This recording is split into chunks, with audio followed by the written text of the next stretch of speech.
लेकर के दुनिया के विभिन्न देशों में जाने का कार्यक्रम बना।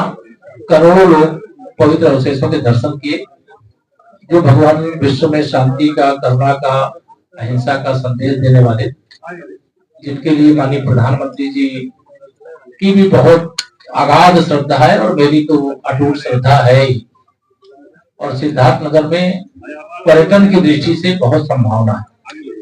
यहाँ पर डिमांड की गई है कि पवित्र अवशेषों को यहाँ पर रखा जाए, जिससे दुनिया भर से जो पर्यटक हैं वो सिद्धार्थ नगर पिपराहवा भी आएंगे। तो हम भी इसके लिए प्रयास करेंगे कि कैसे सिद्धार्थ नगर के सांसद जी की, यहाँ के विधायक जी की, यहाँ के संगठन के लोगों की, यहाँ की जनता की भावनाओं के अनुरूप कार्य किया जा सके।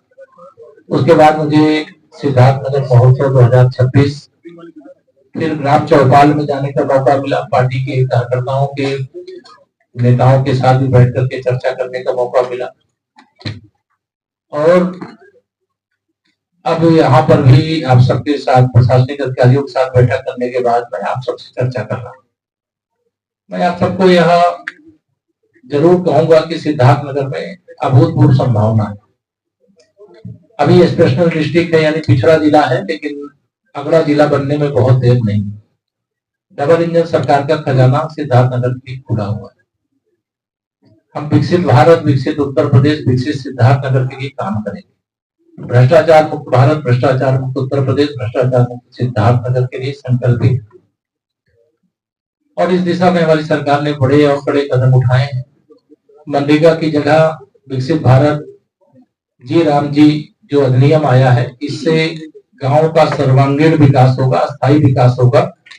और जो भ्रष्टाचार के दानव के रूप में मनरेगा ने 12 लाख करोड़ निकल लिए, लेकिन न तो गांव में विकास हुआ, न श्रमिकों के जीवन स्तर में कोई सुधार हुआ।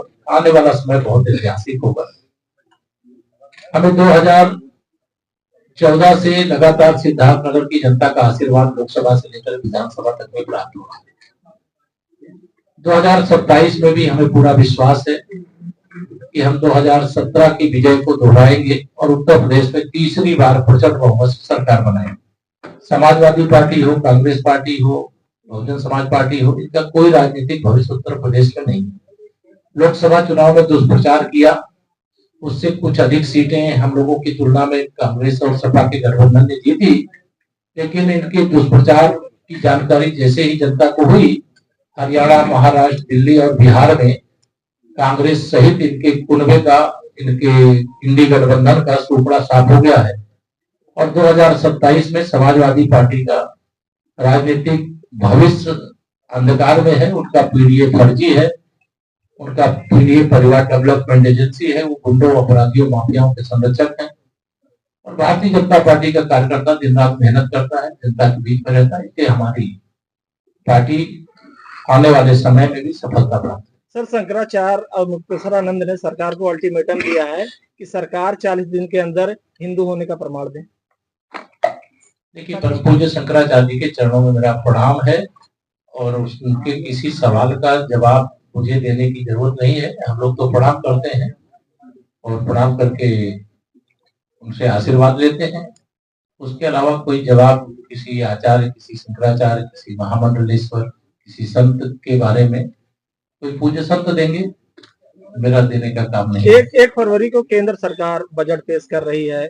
विपक्ष हर बार हंगामा करता है कि उत्तर प्रदेश के लिए कुछ नहीं होता है। इस बार क्या महिलाओं के लिए, शिक्षा के लिए और स्वास्थ्य के लिए क्या कुछ खास रहने वाला है? देखिए, बजट जब आएगा तो आप जब बजट आएगा तब आपको ही नहीं, विपक्ष को भी मतलब चकाचौंध होने लगेगा कि बजट जितने आए उसमें उत्तर प्रदेश का सर्वाधिक विकास हुआ है, उत्तर प्रदेश को सर्वाधिक हिस्सेदारी मिली है।